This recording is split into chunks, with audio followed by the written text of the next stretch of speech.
All India లెవెల్లో ఈ rank సాధించాలనేటువంటి ఆలోచన కంటే ముందు ఐఎమ్ కంప్లీట్లీ సివిలియన్ బ్యాక్గ్రౌండ్. అంటే మీరు అసలు యుద్ధ విమానాలు చూసారా?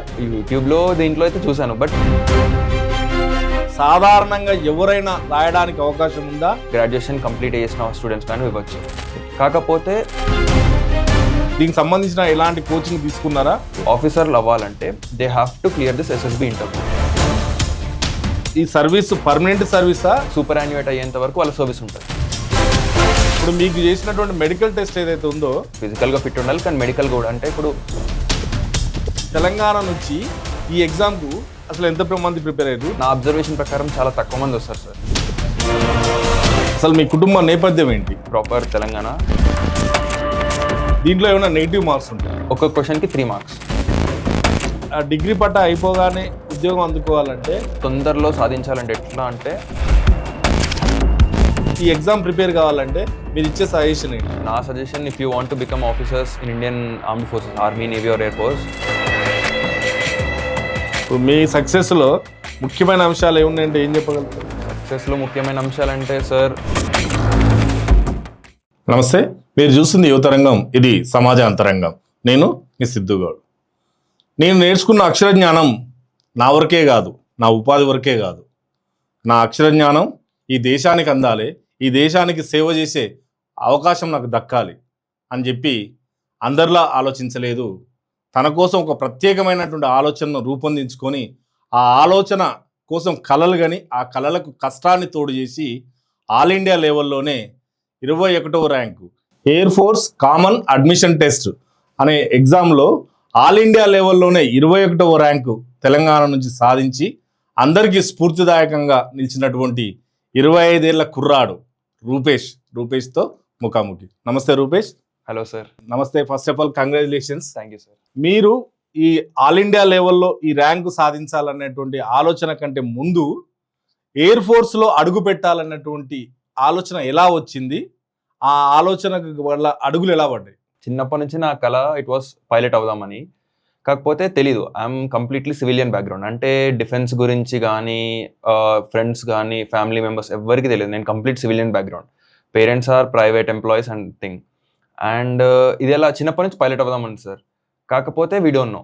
And daddy inspiration actually. చిన్నప్పటి నుంచి చాలా టాయ్స్, నాకు మెయిన్ ఇంకా టాయ్స్ అంటే కూడా ఎయిర్ప్లేన్స్, హెలికాప్టర్స్ అవి ఇప్పించాడు. తర్వాత నేను మూవీస్ అలా చూసుకుంటూ పైలట్ అవుదాం అనుకున్నాను, కానీ తెలియదు ఎలాగో. 12th క్లాస్ తర్వాత జస్ట్ నాకు అసలు అప్పటికి కూడా ఐడియా లేదు డిఫెన్స్లో పైలట్స్ అంటూ. ఉన్న ఇండియాలో పైలట్స్ అవడం అంటే ఈ సివిల్ ఏవియేషన్ అనే తెలుసు. మా ఫ్యామిలీకి తెలిసిన నాలెడ్జ్ ప్రకారం కానీ నాకు వాళ్ళు చెప్పింది కానీ నేను తెలుసుకున్నాను, కానీ సివిల్ ఏవియేషన్ గురించి. డిఫెన్స్లో పైలట్ అవుదామని ఐడియా లేకుండే ఎవరికి. సో ఆ సివిల్ ఏవియేషన్ ఏంటంటే we're from middle class sir. నేను తెలుసుకున్న దాని ప్రకారం ఏంటంటే ఇట్ కాస్ట్ లాట్, అంటే చాలా ఖర్చుతో కూడుకున్న పని అది. అండ్ నాకు అప్పటికి తెలుసు నా ఫైనాన్షియల్ కండిషన్ వల్ల నేను అది అందుకోలేనని. సో నేను అప్పుడు నా ఐడియా డ్రాప్ చేసుకున్నా, సివిల్ ఏవియేషన్ పైలట్ అవుదామని ఐడియా డ్రాప్ చేసేసుకున్నా. 12th క్లాస్ తర్వాత నేను ఏమేం కెరియర్ ఆప్షన్స్ ఉంటాయి ఒక స్టూడెంట్కి, 12th క్లాస్ తర్వాత ఏమేమి ఆప్షన్స్ ఉంటాయని నేను చూసుకున్నప్పుడు national defence academy NDA exam అని ఉంటుంది. It is conducted by UPSC. Okay. But even I don't know what is UPSC and what is NDA. తెలియకుండా ఏదో సమ్ ఎగ్జామ్ ఉంటుంది, వీ కెన్ గివ్ అన్నప్పుడు ఐ గేవ్ ఇట్. కానీ అప్పటికి వాటికి అంత అవగాహన లేకపోవడం వల్ల అండ్ ప్రిపరేషన్ లేకపోవడం వల్ల I could not clear it. తర్వాత I joined in college and in BTech. And BTech తర్వాత I got to know about this defence and everything. And బీటెక్లో ఉన్నప్పుడు కూడా I'm an NCC cadet sir. I was an NCC cadet. NCC కూడా ఒక main thing నేను చెప్పాలంటే, అది కూడా ఒక మార్గం చూపించింది. ఇటు డిఫెన్స్ పైలట్కి ఆ ఎన్సీసీ మార్గం చూపించింది. సో ఎన్సీసీలో క్యాంప్స్ చేశాను, అక్కడ నాలెడ్జ్ వచ్చిన తర్వాత ఫైనల్ ఇయర్లో ఉన్నప్పుడే, థర్డ్ ఇయర్ ఉన్నప్పుడు నేను నా ప్రిపరేషన్ స్టార్ట్ చేశాను. సో ఫైనల్ ఇయర్లో ఉన్నప్పుడు నా రిటర్న్ ఎగ్జామ్ ఇంకా ఎస్ఎస్బి ఇంటర్వ్యూస్ అటెండ్ అయ్యి ఐ క్లియర్డ్ ఇట్. ఇక్కడ మీ ఫ్యామిలీలో ఎవరైనా ఈ దేశ సేవకు సంబంధించి మిలిటరీ కానీ, ఎయిర్ ఫోర్స్ కానీ, నేవీ కానీ దీనికి సంబంధించిన బ్యాక్గ్రౌండ్ ఎవరైనా ఉన్నారా? లేరు సార్, ఫ్యామిలీలో లేరు, నేబర్హుడ్లో లేరు, ఫ్రెండ్స్లో ఎవ్వరు లేరు సార్. Complete civilian sir. ఎవరు లేరు, కానీ ఆలోచన మాత్రం మీకే తట్టింది. అవును సార్. ఓకే. అంటే మీరు చూసిన మీ నాన్నగారు కొనిచ్చినటువంటి ఆ బొమ్మల వల్ల తట్టిందా? చిన్నప్పటి వరకు అయితే అదే సార్. కానీ నాకు తెలివొచ్చినంక మెయిన్ ఇంపాక్ట్ నా తెలివి నాకొచ్చినంక నేను చెప్పాలంటే ఎన్‌సీసీలో నాది air wing sir. Air wing NCC. Okay. So, అక్కడ ఎయిర్ క్రాఫ్ట్స్ నేను చేసిన నేషనల్ క్యాంప్స్ అక్కడ ఎక్స్‌పోజర్ వల్ల నాకు ఇంకా డెప్త్‌గా తెలిసింది. డిఫెన్స్‌లో ఎయిర్ ఫోర్స్ ఎలా ఉంటది, వాటిలో పైలట్స్ ఎలా ఉంటారు, ఇండియన్ ఎయిర్ ఫోర్స్ ఎలా ఉంటుందని నాకు అక్కడి నుంచి తెలిసింది. అసలు మీ కుటుంబ నేపథ్యం ఏంటి? ఎక్కడ మీది? మీ నాన్నగారు ఏం చేస్తారు? సార్ మాది ప్రాపర్ తెలంగాణ. మేము ఉండేది ఇక్కడే మేడ్చల్ మల్కాజ్గిరి డిస్ట్రిక్ట్ నాది. బోడుప్పల్లో ఉంటాము. అండ్ మా నాన్నగారు is a private teacher. Okay. He is a Telugu teacher actually. Okay. Okay.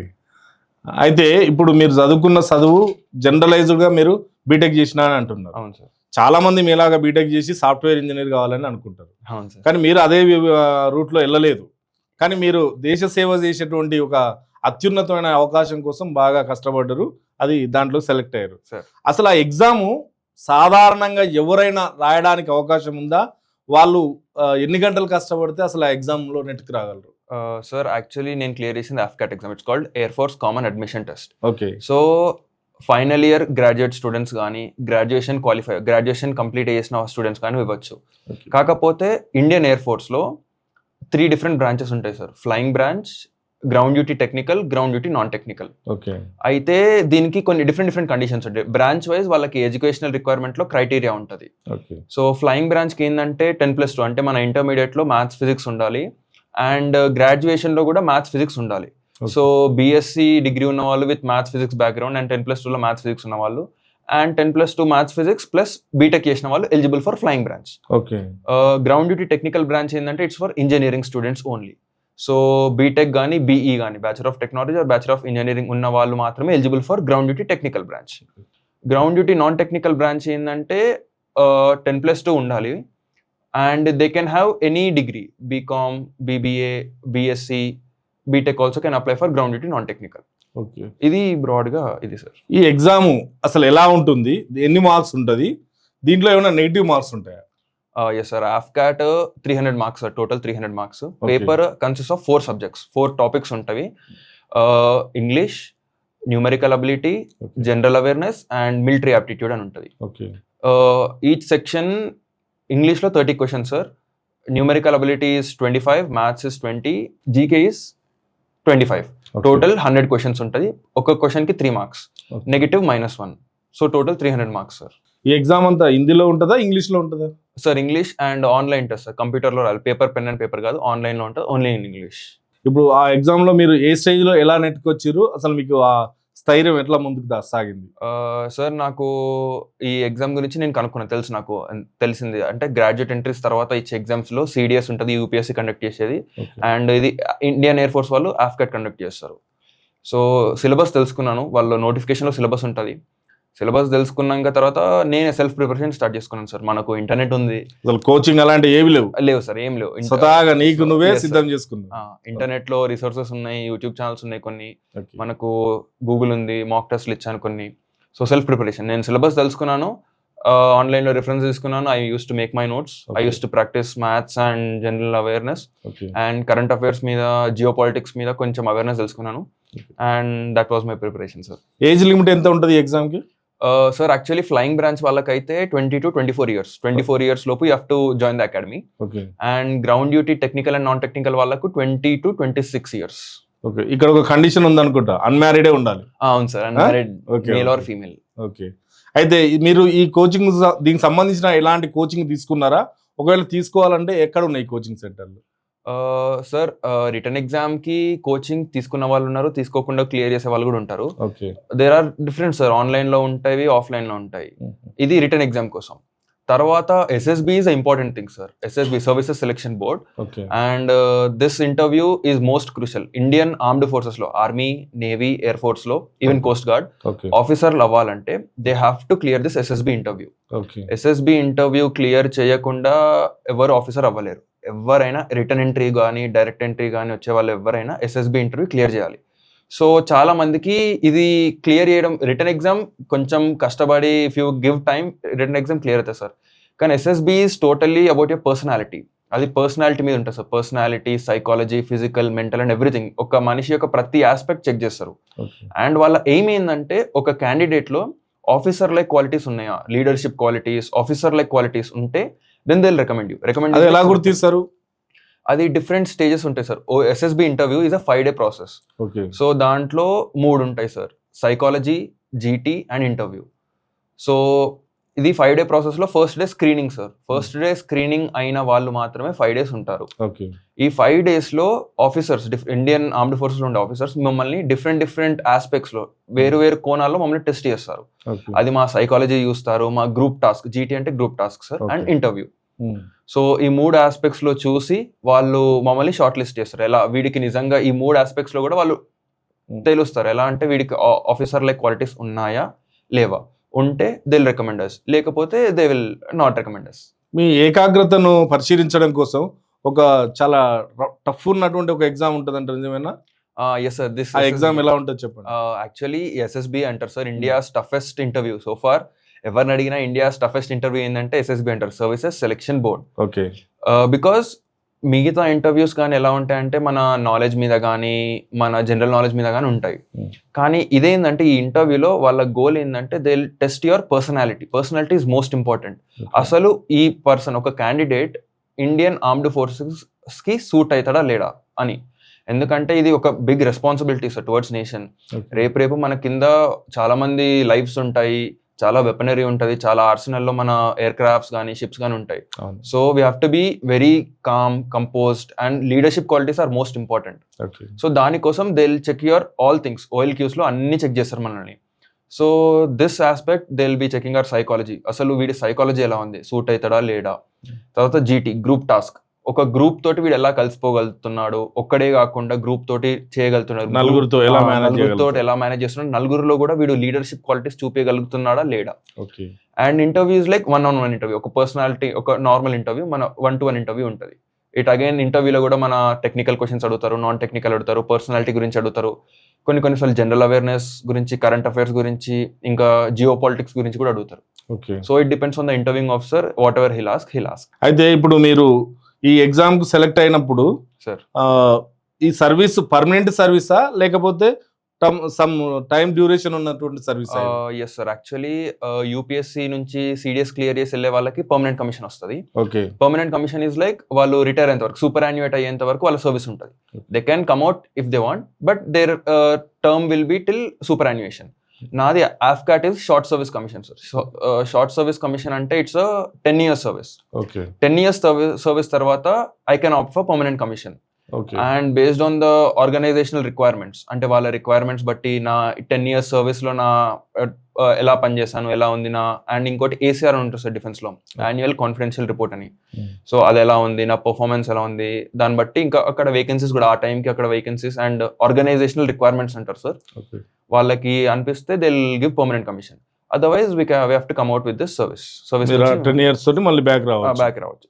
Okay. ఇప్పుడు ఇది ఇయర్లీ ట్వైస్ ఉంటుంది అంట, నిజమేనా? అవును సార్, ట్వైస్. ఓకే. మీరు పర్మనెంట్ గా ఏమైనా ట్రై చేసుకునే అవకాశం ఉందా? ఉంది సార్. యాక్చువల్లీ చెప్పాను కదా, సిడిఎస్ కూడా నేను ట్రై చేశాను, but I could not clear it. And మీకు చెప్పాను నేను NCC cadet అని. NCC C certificate హోల్డర్స్ కి ఇది నాది air wing C certificate. So NCC C certificate లో వాళ్ళు కూడా డైరెక్ట్ ఈ రిటర్న్ ఎగ్జామ్ క్లియర్ చేయకుండా, ఇప్పుడు AFCAT కానీ UPSC CDS కానీ క్లియర్ చేయకుండా డైరెక్ట్ SSB ఇంటర్వ్యూకి వెళ్ళొచ్చు షార్ట్ లిస్ట్ అయితే. దానికి మినిమం రిక్వైర్మెంట్ C certificate లో B grade, A grade ఉన్నా ఏం కాదు. A grade is top most. మీకు ఏ గ్రేడ్ ఉంది? నాకు A grade sir. C certificate లో A grade ఉంది. ఓకే. సో నేను షార్ట్ లిస్ట్ అయిన దానికి, so I attended my interview, SSB interview attend అయ్యాను. అది దాంట్లో కూడా ఐ గాట్ రికమెండెడ్. అండ్ ఈ కోర్స్ కి నాది ఫ్లయింగ్ బ్రాంచ్ వచ్చింది. ఇప్పుడు షార్ట్ సర్వీస్ కమిషన్ AFCAT ద్వారా నాకు ఫ్లయింగ్ బ్రాంచ్ వచ్చింది, అది షార్ట్ సర్వీస్ కమిషన్. దీని ఇమీడియట్ నెక్స్ట్ కోర్స్ కి నేను NCC ద్వారా రికమెండ్ అయ్యాను. So I have a chance to become a permanent commission in the next course it self. Okay. So ఒకవేళ పర్మనెంట్ అయితే దేశానికి పర్మనెంట్ గా మీ సేవలు అందిస్తారా? పక్కా సార్, షూర్. ఓకే. ఇప్పుడు దేశానికి సేవ చేసేటువంటి అవకాశం అది అందరికి రాదు సార్. ఒకవేళ ఫిజికల్ గా గట్టిగా ఉన్నా, మెంటల్ గా గట్టిగా ఉండరు. ఒకవేళ మెంటల్ గా ఉన్నా కానీ ఫిజికల్ గా ఉండలేరు. ఇప్పుడు మీకు చేసినటువంటి మెడికల్ టెస్ట్ ఏదైతే ఉందో అది కూడా చాలా క్లిష్టంగా ఉంటదంట. ఆ మెడికల్ టెస్ట్ లో మీరు నెట్ గా రావాలనుకుంటే ఎలా ఉండాలి ఫిట్ గా? Yes sir. ఇది medical is very crucial in armed forces. Medical గా ఫిట్ ఉండాలి, ఫిజికల్ గా ఫిట్ ఉండాలి, కానీ మెడికల్ కూడా అంటే ఇప్పుడు ఎలా అంటే sir, physical is like running, exercising is thing. కానీ మెడికల్ కండిషన్స్ ఎలా అంటే మనం ఫిజికల్ బాగా కనిపించినా కూడా లోపల మన ఇంటర్నల్ ఆర్గన్స్ ఎలా ఉంటే మనకు తెలియదు. So Indian army, navy, air ఫోర్స్లో ఈ medical test are also very important. And ఇప్పుడు నేను సెలెక్ట్ అయింది flying branch sir. Flying branch in air force is the toughest. Indian armed ఫోర్సెస్లో టఫెస్ట్ మెడికల్స్ ఎవరికి ఉన్నాయంటే ఫ్లయింగ్ బ్రాంచ్ ఉన్న క్యాండిడేట్స్కి టఫెస్ట్ మెడికల్స్ అవుతాయి. అంటే నేవీ ఆర్మీకి కూడా ఉండదు ఇంత టఫ్.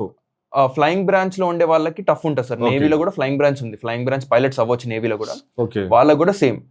బట్ వెన్ కంపేర్ అంటే టఫ్ అంటే ఎలా అంటే సార్, కొన్ని డిఫరెంట్ టెస్టులు చేస్తారు, కొన్ని టెస్టులు చేయరు. మిగతా బ్రాంచెస్ వాళ్ళకి ఆర్మీలో కానీ నేవీలో కానీ, మిగతా గ్రౌండ్ డ్యూటీ బ్రాంచెస్ కానీ, ఇన్ఫెంట్రీ కానీ, ఎగ్జిక్యూటివ్ బ్రాంచ్ నేవీకి కానీ ఇన్ని టెస్టులు ఉండవు. ఫ్లయింగ్ బ్రాంచ్ ఏంటంటే మనము ఫ్లై చేయాలి, ఒక ఎయిర్ క్రాఫ్ట్ ని ఫ్లై చేయాలి కాబట్టి చాలా డిఫరెంట్ ఆస్పెక్ట్స్ లో డిఫరెంట్ టెస్ట్ ఉంటాయి. అండ్ ఆ టెస్ట్ మెడికల్ టెస్ట్ అది ఎట్లా ఉంటాయంటే సార్ చాలా టఫ్ ఉంటుంది. ఓకే. వాళ్ళు చిన్న కొంచెం అటు ఇటు అయినా కూడా యాక్సెప్ట్ చేయరు, ఆ లిమిట్ లోనే ఉండాలంటారు. సో దానివల్ల ఆ మెడికల్ కండిషన్ ఎందుకు ఇంత స్ట్రింజెంట్ ఉంటుంది కాబట్టి చాలా మంది ఇది టఫ్ అంటారు. అంటే మీ హైట్, మీ వెయిట్ ఇవన్నీ కూడా అన్ని ఒక చూస్తారు సార్. సర్టెన్ ఇంతే ఉండాలని ఉంటుందా? అవును సార్, వాళ్ళు పారామీటర్స్ కూడా నోటిఫికేషన్ లో క్లియర్ గా మెన్షన్ చేస్తారు. ప్రతి ఒక్క ఆర్గన్ కి Okay. వాళ్ళ లిమిట్, వాళ్ళు ఫిట్టా అన్ఫిట్ అని ప్రతి కండిషన్ ఇస్తారు. ఓకే. సో క్యాండిడేట్స్ కూడా ఒకవేళ వాళ్ళకి అవగాహన ఉంటే, అంటే నాకు ఒక చిన్నప్పుడు ఇట్లా ఈ ఫ్రాక్చర్ అయిందో లేదా నాకు ఈ ప్రాబ్లం ఉందని తెలుసుకుంటే ఆ నోటిఫికేషన్ వాళ్ళు క్లియర్ గా మెన్షన్ చేస్తారు. ప్రతి ఒక్క ఆర్గన్ గురించి వాళ్ళ రిక్వైర్మెంట్స్ ఏంటి అని మెన్షన్ చేస్తారు. ఓకే. సో అవి చూసుకొని అండ్ కొన్ని సర్జరీస్ కూడా చేసుకోవచ్చు కొంతమంది. ఆ సర్జరీస్ వాళ్ళు క్లియర్ అయితే యాక్సెప్టబుల్ లిమిట్ లో ఉంటే they'll take into service, otherwise they will not take sir. అలా కూడా ఉన్నాయి. ఇప్పుడు మీరు ఈ విజయం సాధించడంలో మీ తల్లిదండ్రుల ప్రోత్సాహం ఎంత వరకు ఉంది? Yes sir, they are the most crucial thing I would say. And because నేను ఎప్పుడైతే ఈ డిఫెన్స్ లోకి వెళ్తానని చెప్పానో, because we're from civilian background sir, వాళ్ళకి అసలు అవేర్నెస్ లేదు, ఏం లేదు. I had to tell them everything. వాళ్ళకి చెప్పి, వాళ్ళ daddy is my supportive, daddy and mom both are supportive. And I have to tell them, చెప్పాను, క్లియర్ గా చెప్పాను. అండ్ ఎన్సీసీ లో 3 years నన్ను చూసారు. I made it to national camps కూడా చేశాను కదా. ఆ ఎక్స్పోజర్ వల్ల అండ్ వాళ్ళ సపోర్ట్ వల్లనే I have achieved this far. And they are very happy for my success and they are very happy sir. BTech విద్యార్థి అంటే చాలా ఎంజాయ్ చేస్తుంటాడు, కానీ ఆ ఎంజాయ్ మిస్ అయినా నేను ఫీల్ ఎక్కడ రాలేదా మీకు? సార్ ఇది కూడా ఎంజాయ్మెంటే కదా సార్. జాబ్ సాధించడంలో ఎంజాయ్మెంట్, కానీ చదువుతున్న క్రమంలో ఎక్కడ కూడా మీ టైం వృధా చేయకుండా దీనికోసమే కేటాయించారు కదా. ఎక్కడ కూడా ఫ్రెండ్స్ని చూసి మిస్ అవుతున్న ఈ లైఫ్ అనిపించలేదా? సార్ నాకు బీటెక్ లో కూడా ఇప్పుడు ఫ్రెండ్స్ ఉన్నారు, చాలా మంది ఫ్రెండ్స్ ఉన్నారు. But they did not come in this path. Okay. వాళ్ళ పాత్ వాళ్ళది, నా పాత్ నాది. So I enjoyed all my moments. BTech లో కూడా లైఫ్ ఎంజాయ్ చేశాను. This is a part of BTech, NCC is a part of BTech. I enjoyed my BTech life, this is life. And ఇప్పుడు air ఫోర్స్కి వెళ్తున్నాను, that is also much more precious for me and very exciting to join there. అంటే మీరు ఆశయం సాధించడంలోనే enjoy పొందుతున్నారని చెప్తున్నారు. అవును sir. నిజమేనా? మీరు చిన్నప్పుడే అబ్దుల్ కలాం గారిని కలిసిరంట? అవును సార్, యాక్చువల్లీ అదొక స్టోరీ. ఎలా అంటే it was during my PhD, డాడీది పిహెచ్డి థీసిస్ ఉన్నప్పుడు okay. Chief guest was honourable president doctor APJ Abdul Kalam గారు. Okay. So at that time I was just 3 years old and we were not allowed in the hall. So we were waiting outside and sir president వెళ్ళిపోతున్నప్పుడు he had seen me. I did not remember. మా daddy ఇంకా mummy చెప్పారు ఏంటంటే తను sir తన protocol ని break చేసుకొని వచ్చి మరి he met me and he gave a handshake. Okay. It's historical memory. Yes sir. Okay. అయితే అబ్దుల్ కలాం గారి యొక్క స్ఫూర్తి మీకేమైనా ఉందా? ఎస్ సార్, అబ్దుల్ కలాం గారు is a very inspiration. And అతను కూడా he also wanted to become a fighter pilot, but he could not make it. But he is the missile man of India. ఇప్పుడున్న మిజైల్ సిస్టమ్స్, మన technology మొత్తం, he is the most important person for this shaping of this technology in India. మన missiles ఇంత capable ఉండడానికి, మన defence ఇంత strong ఉండడానికి he is the one sir.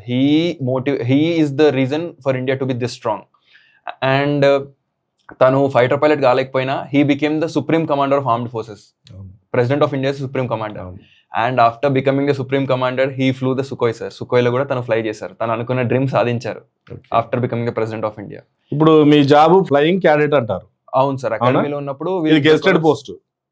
Flight cadets అన్నప్పుడు వీఆర్ ట్రైనింగ్ సార్. ట్రైనింగ్ అయిపోయినాక will become commissioned officers. Okay. Commissioned officers తర్వాత గెస్టెడ్ officers అని కూడా అనొచ్చు. ఓకే. అంటే మీరు యుద్ధ విమానాలు నడిపే అవకాశం ఉందా? ఎస్ సార్, ఒకవేళ if I get in to fighter stream I will fly fighters. నిజానికి ఇప్పుడున్న తరం ఏదైతే ఉందో ఏదో రొటీన్ చదువులు చదువుతున్నారు.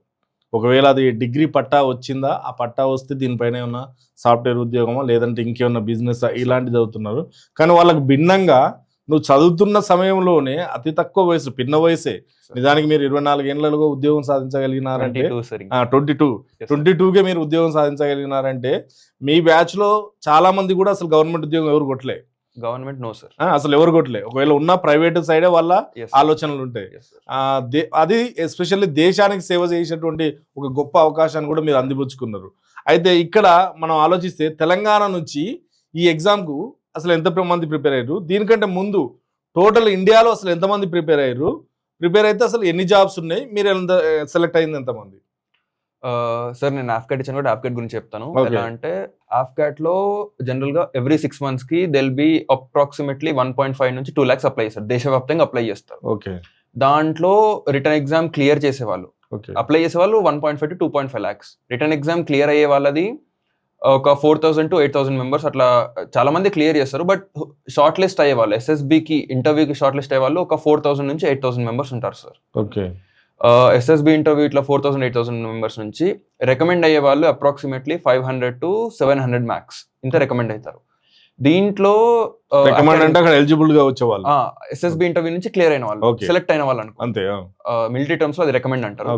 రికమెండ్ అంటే బయట తెలుగులో వేరే వర్డ్ వెళ్తుంది, అందుకే అడుగుతున్నా. అది కాదు సార్, డిఫెన్స్ టర్మ్ లో ఇది రికమెండ్ అంటే recommended candidate, non recommended candidate అంటారు. Okay. So after getting recommended from SSBs approximately 400 to 700 candidates will get recommended. Okay. కానీ అకాడమీ జాయిన్ అయ్యే వాళ్ళు చాలా తక్కువ మంది, బికాస్ అకాడమీలో వేకెన్సీస్ తక్కువ ఉంటాయి. Vacancies in air force academy usually between 250 to 300 ఉంటాయి sir, including all branches, flying, technical, non technical. ఒక 300 maximum 300 to maximum 400 sir. Okay. So ఈ 700 మెంబర్స్ లో కూడా 300 to 400 మెంబర్స్ అకాడమీ జాయిన్ అవుతారు డిఫరెంట్ బ్రాంచెస్ లో. So this is a complete procedure. ఇప్పుడు అందులో మీరు సెలెక్ట్ అయ్యారు. అవును సార్. మీరు అంటే ర్యాంక్ 21st వచ్చింది, ఇది ఇండియా లెవెల్ మొత్తంలో. అవును సార్. అందులో తెలంగాణ నుంచి ఎంతమంది పొందారు? అది నాకు కరెక్ట్ ఐడియా లేదు సార్, కానీ జనరల్ గా అయితే మన తెలంగాణ నుంచి డిఫెన్స్ సైడ్ నా అబ్జర్వేషన్ ప్రకారం చాలా తక్కువ మంది వస్తారు సార్. ఎందుకంటే as per my observation only మన తెలంగాణ ఇది ల్యాండ్ లాక్ స్టేట్, అంటే మనకు బార్డర్ లేదు అండ్ సీ కోస్ట్ కూడా లేదు. సో బార్డర్ లేదు కాబట్టి ఆర్మీ వాళ్ళు ఉండరు జనరల్ గా, సీ కోస్ట్ లేదు కాబట్టి నేవీ అవగాహన కూడా తెలియదు. ఎయిర్ ఫోర్స్ అకాడమీస్ ఇక్కడే ఉన్నాయి, మన air force Indian air force academy Hyderabad లోనే ఉంది. బట్ అవేర్నెస్ అనేది చాలా తక్కువ మంది సార్, బికాస్ నాకు కూడా అవేర్నెస్ లేకుండే, తర్వాత తెలుసుకున్నా నేనే. సో అవేర్నెస్ అనేది చాలా తక్కువ మందికి ఉంది కాబట్టి ప్రాపర్ తెలంగాణ నుంచి వచ్చే క్యాండిడేట్స్ చాలా తక్కువ మంది. కానీ వేరే నార్త్ ఇండియన్స్ కానీ ఎవరైనా ఇక్కడికి వచ్చి సెటిల్ అయ్యే వాళ్ళు ఉన్నారు, కంటోన్మెంట్ బోర్డ్స్ లో ఉంటారు కదా సార్ ఆఫీసర్స్, వాళ్ళ పిల్లలు, వాళ్ళకి అవగాహన ఉంది. So they will be appearing for that exam. But proper మన తెలంగాణ వాళ్ళే అంటే మాత్రం చాలా తక్కువ మందికి అవగాహన. తెలంగాణలో పుట్టి పెరిగినటువంటి బిడ్డల్లో రాసింది మాత్రం ఎవరు లేకుండా ఉండొచ్చు సార్, కానీ చాలా తక్కువ మంది compare to other states in India. Proper Telangana నుంచి వచ్చే ఆఫీసర్స్ చాలా తక్కువ మంది. అయితే ఇప్పుడు మీరు సాధించినటువంటి ఉద్యోగం నిజానికి మీ తల్లిదండ్రులకి కాదు, దేశానికి కూడా గర్వకారణమే. దేశానికి సేవ చేస్తారు కాబట్టి ఇప్పుడు ఉన్న యూత్ అందరికి కూడా మీరు స్ఫూర్తిదాయకం. అసలు బద్ధకంగా ఉన్నటువంటి యూత్ పిల్లలు కూడా ఇప్పుడు చాలా మంది ఉన్నారు. ఆ ఒక ఆశయంతో ముందుకెళ్ళాలనుకుంటున్నటువంటి యూత్ ఎవరైతే ఉన్నారో వాళ్ళకు అసలు ఈ ఎగ్జామ్ ప్రిపేర్ కావాలంటే మీరు ఇచ్చే సజెషన్ ఏంటి? నా suggestion, if you want to become officers in Indian armed forces, army, navy or air force, work hard for it, have a disciplined dedicated mind. Sir discipline అనేది ఇంపార్టెంట్ సార్, డిసిప్లిన్ తోటి ఏదైనా వస్తుంది. Discipline తో పాటు మనం dedicated అయి ఉండాలి, ఆ వర్క్ నిజంగా అనుకుంటే చేసేయాలి sir. We have to give our 100% in everything. And ఇప్పుడు చాలా మంది యూత్ కి డిఫెన్స్ రావాలనే లేదు, వేరే వేరే ఆస్పెక్ట్స్, సాఫ్ట్వేర్ వెళ్ళొచ్చు, ఇంకా బిజినెస్ పెట్టుకోవచ్చు, ఆంటర్ప్రైనర్స్ అవుదామంది, any field, be it any field, వాళ్ళ ఫీల్డ్లో వాళ్ళు ఎక్సెల్ అవ్వాలంటే first and foremost is discipline and dedication towards work. వాళ్ళు అనుకున్న దాని మీద డెడికేటెడ్ గా వర్క్ చేస్తే అనుకున్న 100% గా సాధిస్తారు సార్. ఇప్పుడు ఈ ఎంపిక విధానంలో ఒకటి సిపిఎస్ఎస్ అనేది ఒక ఎగ్జామ్ ఉంటుంది, టెస్ట్. Yes sir. అది చాలా క్లిష్టంగా ఉంటుంది అంట కదా, అసలు అది టెస్ట్ అంటే ఏంటి, దాని గురించి ఒకసారి వివరంగా చెప్పండి. సార్ సిపిఎస్ఎస్ అంటే computerised pilot selection system sir. Okay. ఇది ఏంటంటే ఎయిర్ ఫోర్స్ లో పైలట్స్ అవ్వడానికి, నేవీలో కూడా పైలట్స్ అవ్వచ్చు, ఇండియన్ ఆర్మ్డ్ ఫోర్సెస్ లో army, navy, air force, coast guard లో కూడా పైలట్స్ అవ్వాలనుకుంటే మాత్రం they have to clear this test. ఇది once in a life time test sir. ఇది ఒక్కసారి పాస్ అయితే చాలు, మళ్ళీ ఇవ్వాల్సిన అవసరం లేదు. కానీ ఒక్కసారి ఫెయిల్ అయితే మాత్రం ఇంకా జీవితంలో ఒక క్యాండిడేట్ పైలట్ అవ్వలేడు, డిఫెన్స్ లో అస్సలు పైలట్ రాలేడు. అది పెట్టరు ఒకటేసారి పెడతారు, ఒక క్యాండిడేట్ కి ఒకటేసారి పెడతారు. He has to pass that to become a pilot, one time password లాగా. అంతే సార్. సో ఇది టఫ్ ఎందుకంటే సార్, ఇది ఏంటంటే దీంట్లో టూ పార్ట్స్ ఉంటాయి sir. First is cognitive test అంటారు, ఇది మన ఐక్యూ, ఇంకా spatial ability, numerical ability, and మనం ఇన్స్ట్రుమెంట్స్ ఎలా పర్సీవ్ చేస్తాం. ఎయిర్ క్రాఫ్ట్ ఫ్లై చేసేటప్పుడు ఒక 6 ఇన్స్ట్రుమెంట్స్ ఉంటాయి sir. It's called 6 pack instruments. ఆ ఇన్స్ట్రుమెంట్స్ ని చూసి ఎయిర్ క్రాఫ్ట్ పొజిషన్ ఎలా ఉందో మనం డిటర్మైన్ చేసేది ఉంటుంది. Majority of this part is that one. So different test ఉంటాయి. అండ్ ఇది పార్ట్ 1. ఇది క్లియర్ అయితే second one is psychomotor test. Psychomotor test అంటారు. ఫస్ట్ వన్ పాస్ అయితేనే సెకండ్ వన్కి వెళ్తారు. ఫస్ట్ వన్ ఫెయిల్ అయినా ఫెయిలే అంతే.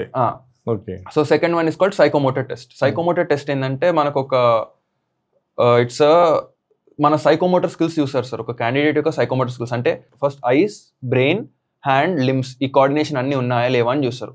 మనకు ఒక సిమ్యులేటర్ లో కూర్చోబెడతారు. అండ్ ఒక డిఫరెంట్ గేమ్స్ ఉంటాయి సార్. 10 డిఫరెంట్ గేమ్స్ ఉంటాయి. అది అక్కడ ఇన్స్ట్రక్షన్స్ ఎవరు ఇవ్వరు. అక్కడ స్క్రీన్ మీద మనకి ఇన్స్ట్రక్షన్స్ డిస్ప్లే అవుతాయి. మనం క్లియర్ గా చదువుకొని మనము ఆ గేమ్స్ క్లియర్ గా ఆడి పాస్ అవ్వాలి. సో ఇది కొంచెం స్ట్రెస్ఫుల్ సిచ్యువేషన్ ఉంటుంది. కానీ కామ్ అండ్ కంపోజ్డ్గా ఉంటే మనం అది క్లియర్ చేసేయచ్చు. అంటే ఎట్లా ఉంటుంది ఆ గేమ్? ఎలా ఉంటుంది? దీనికి ఎవ్వరు ఏం చెప్పేది ఉండదు సార్. అక్కడ మనకు బయట కూడా ఎవ్వరు చెప్పారు దీని గురించి. ఓన్లీ అక్కడికి వెళ్ళాక మనకు తెలుస్తుంది. ఒక డిఫరెంట్ గేమ్స్ ఉంటాయి సార్. మనకు కంట్రోల్ వెలాసిటీ టెస్ట్ అని ఒకటి, అండ్ డిఫరెంట్ గేమ్స్ ఉంటాయి. ఆ గేమ్స్ మనకు బయట ఎవరు చెప్పారు, ఏం లేదు. అక్కడ మనకు నిజంగా మన ఐ హ్యాండ్ మూమెంట్ కోఆర్డినేషన్ ఉందా లేదా అని చూస్తారు. అది అక్కడ మనకు ఆ కోఆర్డినేషన్ ఉంటే మనం ఆ గేమ్స్ కామ్గా ఉండి ఆడితే అది క్లియర్ అయిపోతుంది. అదే ఆ గేమ్ ఆడాలంటే మన మైండ్, మన చేతులు ఇవన్నీ ఏకకాలంలో పనిచేసేలాగా ఏదో ఒకటి ఉంటది అంట కదా. అది ఎలా ఉంటది అని అడుగుతున్నా. సో ఎలా అంటే సార్, ఇప్పుడు మన దగ్గర ముందు ఒక కంట్రోల్ స్టిక్ ఉంటుంది, కింద రడర్ పెడల్స్ ఉంటాయి. సేమ్ ఒక ఎయిర్ క్రాఫ్ట్ లో ఎలా అయితే కాక్పిట్ లో ఎలా ఉంటుందో దాని సిమ్యులేషన్ ఇది. కింద రడర్ పెడల్స్ ఉంటాయి, రడర్ పెడల్స్ అంటారు, అవి ఉంటాయి. అండ్ కంట్రోల్ స్టిక్ ఉంటుంది. అండ్ ఒక స్క్రీన్ ఉంటుంది. స్క్రీన్ లో గేమ్ ఉంటుంది. ముందు ఆ గేమ్ గురించి క్లియర్ ఇన్స్ట్రక్షన్స్ ఇస్తారు, ఇలా ఆడాలి, ఇలా ఉంటుందని. సో ఆ కంట్రోల్ స్టిక్ ని మనము ఉంటాయి. డిఫరెంట్ గేమ్స్ కి డిఫరెంట్ ఇన్స్ట్రక్షన్స్ ఉంటాయి సార్. ఒక గేమ్ లో ఎలా అంటే కొన్ని బాల్స్ పడుతూ ఉంటాయి, మనం ఒక బాల్ ని వాటితో ఓవర్లాప్ చేసుకుంటూ వెళ్ళాలి. అండ్ ఇంకో గేమ్ లో ఏంటంటే మనకు హెడ్ ఫోన్స్ ఉంటాయి. అండ్ ఇక్కడ కొన్ని బటన్స్ ఉంటాయి. మనం ఇక్కడ గేమ్ ఆడుతూ కూడా ఇక్కడ ఎక్కడైతే లైట్ వస్తుందో ఆ లైట్ ప్రెస్ చేయాలి. అండ్ ఈ సౌండ్ వస్తుంది అప్పుడప్పుడు. మనం ఈ గేమ్ ఆడుకుంటూ లైట్ ఎప్పుడైతే వస్తుందో ఆ లైట్ ప్రెస్ చేస్తాం. అప్పుడప్పుడు చోలో ఒక బీప్ సౌండ్ వస్తుంది. So while you're playing this game and sometimes ఇక్కడ లైట్ బ్లింక్ అవుతుంది, అది వత్తాలి. అండ్ ఇక్కడ సౌండ్ వచ్చినప్పుడు ఇంకో బటన్ వత్తాలి. సో ఇదేంటంటే అసలు ఒక క్యాండిడేట్ ఇవన్నీ కోఆర్డినేట్ చేసుకుంటూ, వాడి ఐస్, హ్యాండ్, ఇయర్స్, ఇవి సెన్సెస్ ఇవన్నీ కోఆర్డినేట్ చేసుకుంటూ ఉండగలుగుతున్నాడా అని పైలట్ కి ఇవి చాలా ఇంపార్టెంట్ సార్. ఇప్పుడు ఈ ట్రైనింగ్ ఎక్కడ ఉంటుంది మీకు? ఎయిర్ ఫోర్స్ వాళ్ళకి ఎయిర్ ఫోర్స్ అకాడమీలో ఉంటుంది సార్. యాక్చువల్లీ గ్రాడ్యుయేట్ ఎంట్రీ కాబట్టి ఇది ఎయిర్ ఫోర్స్ అకాడమీలో 1.5 year ట్రైనింగ్ ఉంటుంది. ఎక్కడ? దుండిగల్. అవును సార్, దుండిగల్లో 1.5 year. ఆ ట్రైనింగ్ అయిపోయినాక ఎక్కడ ఇస్తారు మీకు పోస్ట్? కమిషన్ అయినాక ఇంకా వాళ్ళ ఇష్టం సార్, వాళ్ళు ఎక్కడ అవకాశం ఎక్కడెక్కడ ఉంటాయని. నాది ఫ్లయింగ్ బ్రాంచ్ కదా సార్. సో ఫ్లయింగ్ బ్రాంచ్ తర్వాత కూడా ఇప్పుడు దీన్ని 3 stages ఉంటాయి సార్. అకాడమీలో 1.5 year ట్రైనింగ్ 3 stages ఉంటాయి. Stage 0, Stage 1, Stage 2. Stage 2 తర్వాత మాకు కమిషనింగ్ అయిపోతుంది. అంటే వీ బికమ్ ఆఫీసర్స్. ఆఫీసర్స్ అయ్యాక కూడా అడ్వాన్స్డ్ Stage 3 ట్రైనింగ్ అని 1 year ట్రైనింగ్ ఉంటుంది. మళ్ళీ ఆఫీసర్స్ అయితాము, ట్రైనింగ్ ఉంటుంది. ఆ 1 year ట్రైనింగ్ తర్వాత మమ్మల్ని రెస్పెక్టివ్ స్క్వాడ్రన్స్ లో అలాట్ చేసేస్తారు. అప్పుడు అక్కడికి వెళ్ళిపోయి we have to do the ఉత్తర భారతదేశానికి వెళ్ళే అవకాశం ఉందా? మెజారిటీ ఎయిర్ బేసెస్ అన్ని north India, north west, north east లో ఉన్నాయి. సౌత్ ఇండియాలో కూడా కొన్ని ఉన్నాయి సార్. కాకపోతే comparatively to north and north west, north east తో కంపేర్ చేస్తే మన సౌత్ లో తక్కువ ఉన్నాయి ఎయిర్ ఫోర్స్ బేసెస్. ఇక్కడ బెంగళూరు ఉంది అనుకుంటా కదా? బెంగళూరులో ట్రైనింగ్ కమాండ్ ఉంది సార్. ట్రైనింగ్ అంతా ఇక్కడైతే ట్రైనింగ్ కమాండ్ కింద బెంగళూరు ఉంది మనది. ఇంకా హైదరాబాద్ లో కూడా మన ఎయిర్ ఫోర్స్ అకాడమీ, ఇంకా హకీంపేట్ ఎయిర్ ఫోర్స్ స్టేషన్, ఇవన్నీ ట్రైనింగ్ కమాండ్ కింద వస్తాయి. సో ఇక్కడ మనకు యుద్ధం వస్తే రెస్పాండ్ అయ్యే ఫార్వర్డ్ బేసెస్ ఏం లేవు, మనం ఇంటీరియర్ ఉన్నాం కాబట్టి.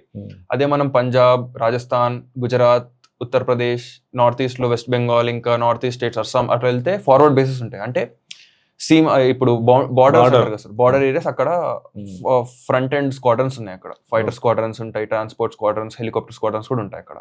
మీరు అసలు యుద్ధ విమానాలు చూసారా? చూసాను సార్. ఎప్పుడు చూసారు? ఎక్కడ? యూట్యూబ్ లో, దీంట్లో అయితే చూసాను. బట్ రియల్ లైఫ్ లో కూడా నిజంగా చూసారా? అవును సార్, చూసాను. ఇది నేను ఎన్సీసీ లో ఉన్నప్పుడు ఒక క్యాంప్ కి వెళ్ళాను సార్. SNIC అని క్యాంప్ ఉంటుంది. అది నార్త్ ఈస్ట్, నాకు అస్సాం లో పడ్డది అక్కడ.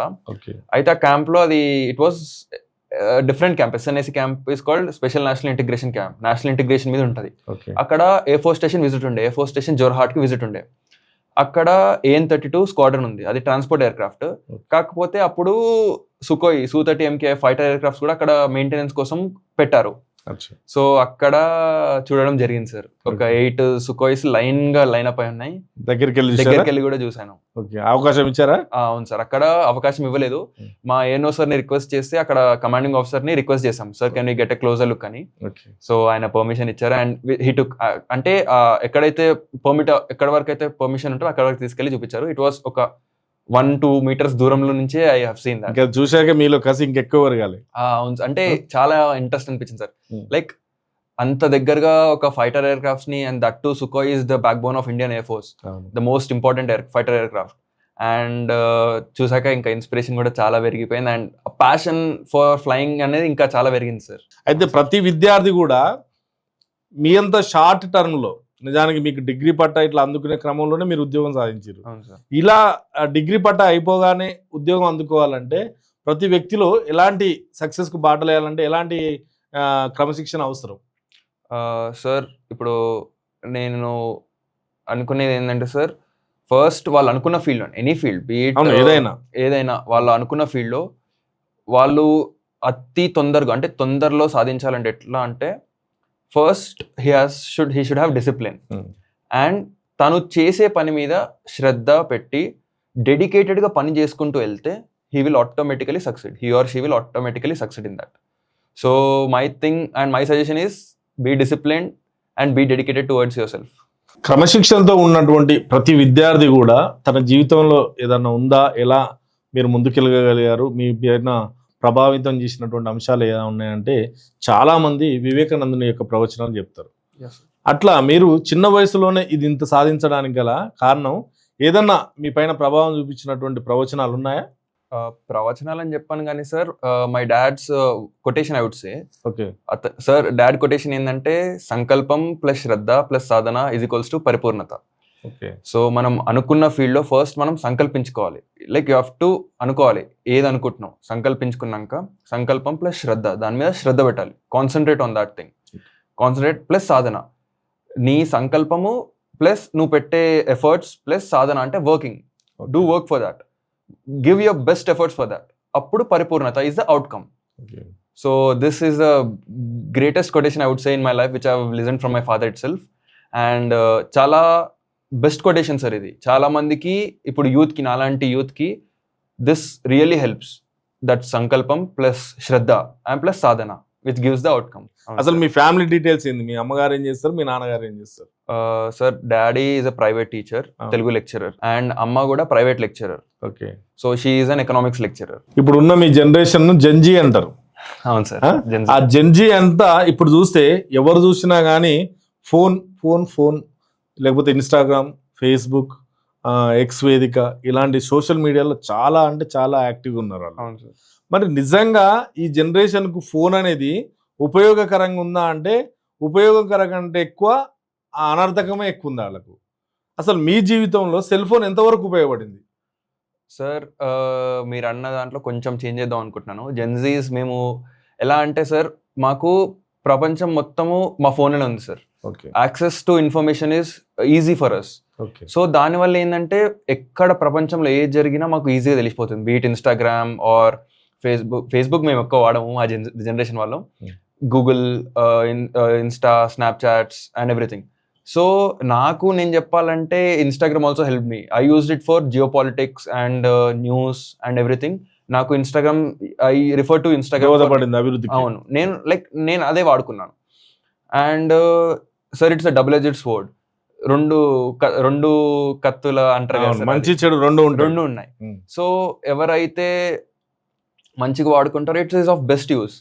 కానీ తప్పుదారిలో వెళ్ళి దాన్ని దుర్వినియోగం చేసుకునే వాళ్ళకి కూడా it is not useful. So ఒక స్టూడెంట్ కానీ ఒక యూత్ కానీ ఎవరైనా దాన్ని మంచి పర్పస్ కోసం వాడితే it's a greatest weapon I would say. If not, again he'll be ruining his life. తను మంచిగా వాడితే it is very good. If he is not utilising it properly, it is again bad sir. తన career కోసం వాడకుండా ఏదో time pass కు వాడితే అతని టైం అంతా వేస్ట్ చేస్తుంది. అవును సార్. అదే ఇప్పుడు మీరు చెప్పినట్టు కావాల్సిన నాలెడ్జ్ ఏదైతే ఉందో దాన్ని సెర్చ్ చేసుకోవడానికి వాడితే మన అభివృద్ధికి అవును దోహదపడుతుంది. సార్. మీరు అంటే వాడతారా, మొబైల్ వాడతారా? అవును sir. Even I have an Instagram చాలా మంది సక్సెస్ఫుల్ పర్సన్ నేను మొబైల్ ని అవాయిడ్ చేస్తా అంటారు, అందుకనే అడుగుతున్నాను. No sir. సార్ ఈ జనరేషన్ లో కూడా మొబైల్ అవాయిడ్ చేయడం అంటే ఇట్స్ చాలా కష్టం సార్ మాకు. అండ్ మొబైల్ నేను కూడా వాడతా. I have mobile, I have all social media accounts also. Okay, I will be using that. Mobile ను మనకు ఉపయోగపడేలా వాడాలి తప్ప మనం మొబైల్ కు ఉపయోగపడేలా అవును. టైం ఇవ్వద్దు. అవును సార్. మనం మొబైల్ కి అడిక్ట్ అవ్వద్దు, అది కానీ మనం వాడుకోవాలి అంతే. ఇప్పుడు మీ సక్సెస్ లో ముఖ్యమైన అంశాలు ఏమున్నాయంటే ఏం చెప్పగలుగుతారు? సక్సెస్ లో ముఖ్యమైన అంశాలంటే sir my parents support, okay, my hard work, dedication, and all the people who have helped me, my friends also, and everything in this journey. And వీళ్ళందరి ఇన్స్పిరేషన్, వీళ్ళందరి హెల్ప్ సపోర్ట్ వల్లనే ఇది జరగడం జరిగింది సార్. నిజానికి చాలా గొప్ప అవకాశాన్ని దేశానికి సర్వీస్ చేసేటువంటి అవకాశం దక్కించుకోరు. మీలాంటి అవకాశం చాలా అరుదుగా ఉంటుంది. Sure. మీ జీవితం మరింత దిగ్విజయంగా ముందుకు సాగాలని కోరుకుంటూ all the best. Thank you sir.